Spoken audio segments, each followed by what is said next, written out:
Licensure Examination for Teachers. Subject: English, General Education for both elementary and secondary. Topic: Study and Thinking Skills. Question number 1. A student is analyzing a text and writes, "The author's use of a somber tone suggests a pessimistic view of modern society." This statement is an example of what? A. Fact. B. Summary. C. Inference. D. Paraphrase.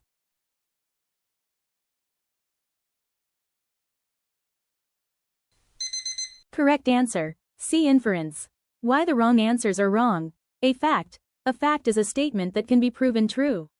The author's tone is a matter of interpretation, not an undeniable fact. B. Summary. A summary condenses the main points of a text. The student's statement is an interpretation of a single aspect, tone, not a condensation of the entire content. D. Paraphrase. A paraphrase is a restatement of a text's ideas in your own words, maintaining the original meaning. The student's statement adds a layer of interpretation that wasn't explicitly stated in the text. Edge knowledge. In the LET, always look for keywords that suggest a conclusion or interpretation.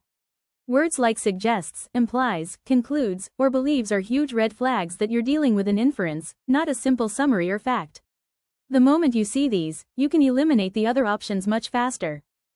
Question number 2. Read the following sentence. The new policy, a draconian measure by all accounts, was met with strong opposition from the public.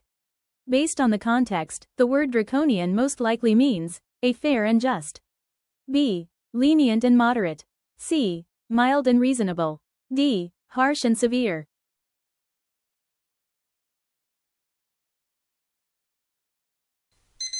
Correct answer: D. Harsh and severe. Why the wrong answers are wrong. A, B, and C options have a positive or neutral connotation: fair, just, lenient, moderate, mild, reasonable. They contradict the strong opposition mentioned in the sentence, making them contextually incorrect. Edge knowledge. When a vocabulary question is given with context, don't try to define the word in a vacuum. Instead, use the surrounding clues. In this case, the emotional reaction of the public is the most significant clue. Pay attention to how the sentence makes you feel about the word. If the feeling is negative, the answer must also be negative. This eliminates 3 options immediately. Question number 3. Which of the following sentences contains a logical fallacy? A. The new curriculum is challenging, but it will prepare students for the future. B. If you don't support our school's new dress code, you must be in favor of a chaotic and unruly environment. C. Our school's improved test scores are the result of hard work and dedication from our teachers. D. The majority of parents agree, so this new rule is the right choice for our community.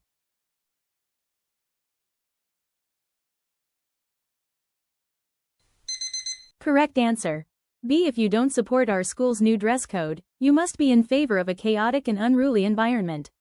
Why the wrong answers are wrong. A.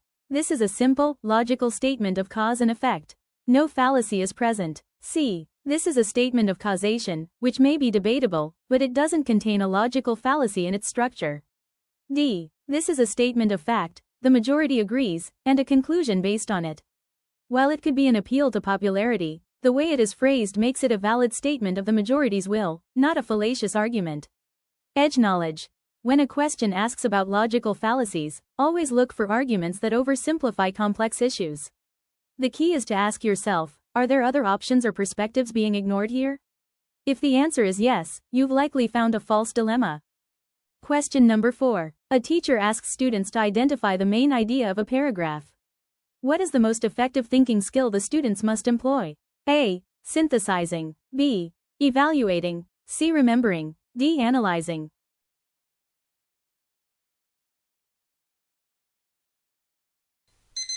Correct answer: D. Analyzing. Why the wrong answers are wrong. A. Synthesizing. This is the opposite of analysis. It involves combining different parts to form a new whole, e.g., combining ideas from multiple paragraphs to form a new conclusion. You do this after analysis. B. Evaluating. This involves making judgments about the value or credibility of a text. While a higher-level skill, it's not the primary one for identifying the main idea. C. Remembering. This is a basic recall skill. Finding the main idea requires more than just recalling facts. It requires interpretation and organization of those facts. Edge knowledge. Think of Bloom's taxonomy. Finding the main idea is a skill that falls under the analyze category. Knowing this hierarchy helps you immediately identify the most appropriate cognitive skill required for the task. Question number 5. You are given a short essay to review for plagiarism. The student has included several sentences from a source without using quotation marks, but has changed a few words. This is an example of a common knowledge.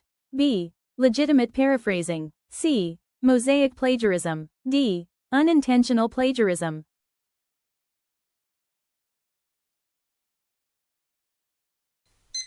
Correct answer. C. Mosaic plagiarism. Why the wrong answers are wrong. A common knowledge. Common knowledge doesn't need citation. The information in the essay is clearly from a specific source, not a widely known fact. B. Legitimate paraphrasing. Legitimate paraphrasing involves fully restating the source's idea in your own words and properly citing it. The student's attempt to only change a few words fails to meet this standard. D. Unintentional plagiarism. While the act might be unintentional, the type of plagiarism has a specific name, and that is what the question is asking for. Edge knowledge. The key phrase is changed a few words. This is the telltale sign of mosaic plagiarism. A proper paraphrase requires a complete change in sentence structure and vocabulary, while mosaic plagiarism simply substitutes some words to hide the fact that the original structure is intact. Question number 6. A student is struggling to understand the difference between a simile and a metaphor. Which problem-solving strategy would be most effective for the teacher to use? A. Give them a list of 100 examples to memorize. B. Explain the difference using only complex literary terms. C. Ask them to create their own examples using a simple formula. A is like B for simile and A is B for metaphor. D. Tell them to look up the definitions in the dictionary.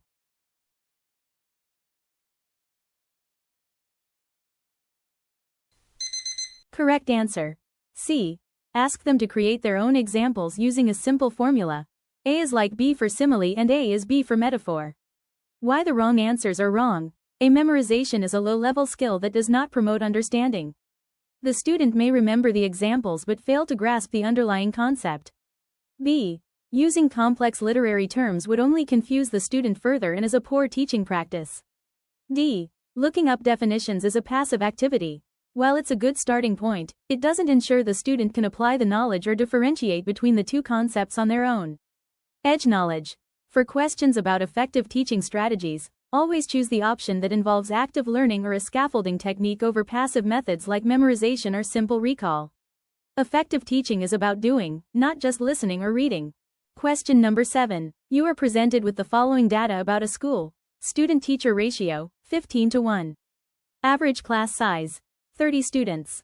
Teacher attrition rate, 20%. Which of the following statements can be considered a valid conclusion based only on the data provided? A. Teachers are overworked because the class size is double the student-teacher ratio. B. The school has a high teacher turnover rate due to poor working conditions. C. The school's student-teacher ratio is a misrepresentation of actual class size. D. The student-teacher ratio is better than the national average.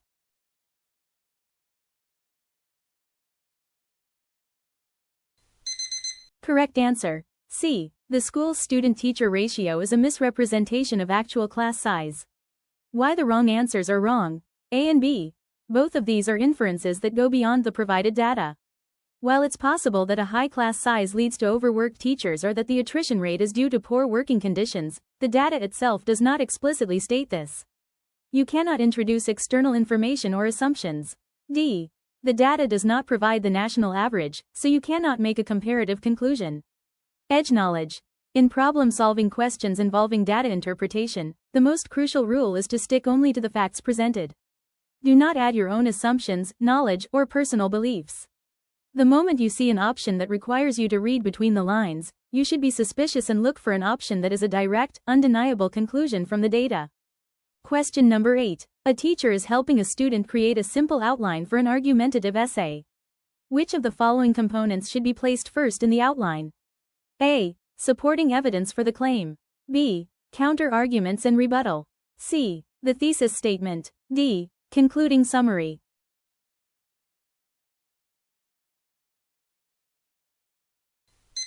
Correct answer. C. The thesis statement. Why the wrong answers are wrong.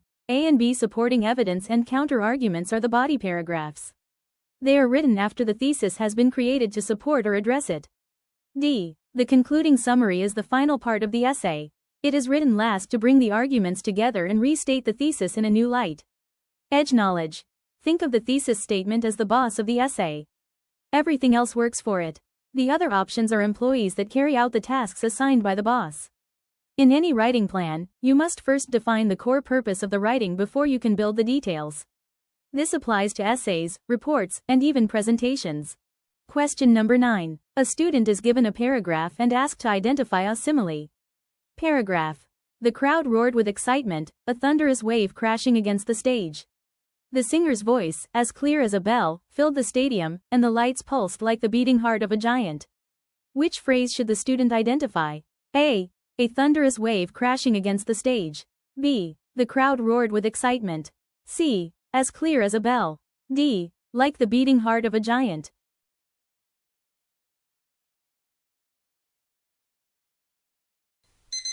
Correct answer. C. As clear as a bell. Why the wrong answers are wrong. A thunderous wave crashing against the stage is a metaphor. It directly states that the crowd's roar is a wave, without using like or as. B. The crowd roared with excitement is a literal description. D. Like the beating heart of a giant is also a simile, but the question asks for a simile in the text, and as clear as a bell appears earlier. Both are technically correct, but C is often the intended answer in a multiple-choice setting because it's the most direct and simple example in the text. Edge knowledge. This is a trick question. Both C and D are similes. However, in multiple-choice exams, when two answers are grammatically and definitionally correct, the best practice is to choose the most concise or direct example. In this case, as clear as a bell is a very common idiomatic simile, making it the most likely intended answer. If only one of the two were an option, it would be a very simple question.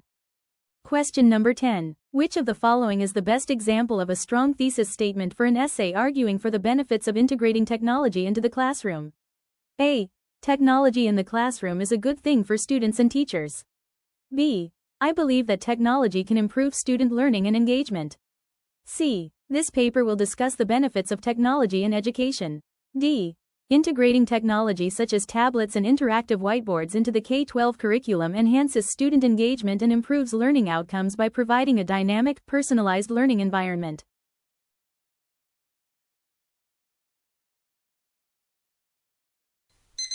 Correct answer. D. Integrating technology such as tablets and interactive whiteboards into the K-12 curriculum enhances student engagement and improves learning outcomes by providing a dynamic, personalized learning environment. Why the wrong answers are wrong. A. This is too broad and generic. It's a statement of opinion, not a specific, arguable claim. B. This is a weak thesis because it uses I believe. A strong thesis should present a confident, objective claim without using first-person pronouns. C. This is a simple announcement of the topic. It doesn't make a claim or provide an argument. It's a weak form of a thesis statement often called a topic statement. Edge knowledge. A strong thesis statement should pass the so what test. If a reader asks so what after reading your thesis, it's too weak. A strong thesis, like D, answers the so what question by providing specific reasons and a clear point of view. For the let, remember that a strong thesis is always a claim you can prove, not just a statement of fact or a generic opinion. If this video gave you an edge, sharpen that like button and subscribe to stay ahead.